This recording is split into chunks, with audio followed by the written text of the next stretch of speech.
de la commission de rédaction de la nouvelle constitution a donné plus de détails sur les articles relatifs à la laïcité et aux langues. Je vous propose d'écouter les explications du professeur Fousseini Samake. Par rapport aux langues, il y a énormément d'interprétations parce que lors des écoutes, la plupart des demandes allaient dans le sens de consacrer une des langues nationales comme langue officielle et l'abandon du français comme langue officielle. Beaucoup pensaient, ou plutôt réclamaient que le bambara qui serait parlé par la majorité des Maliens soit consacré comme langue officielle.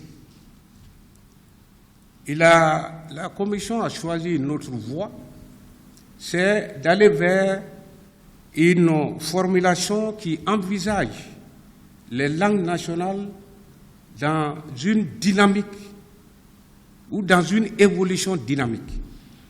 On les reconnaît, toutes les langues parlées par les communautés linguistiques sont reconnues selon les termes de l'avant-projet, sont reconnues et constituent même un patrimoine, donc statut langue nationale, mais il est clairement dit qu'elles ont vocation à devenir des langues officielles. Vocation, donc qualité à devenir des langues officielles. Maintenant, on dit, pour l'officialisation, c'est la loi qui doit intervenir. Ça, c'est une démarche progressive qui tient compte aussi bien du contexte que de toutes les difficultés, en tout cas de toutes les contraintes qui sont liées à l'érection d'une langue en langue officielle.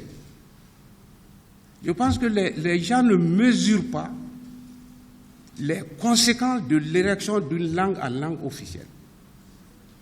Or, ça a d'énormes contraintes. Ensuite, on a essayé de préciser la notion de laïcité.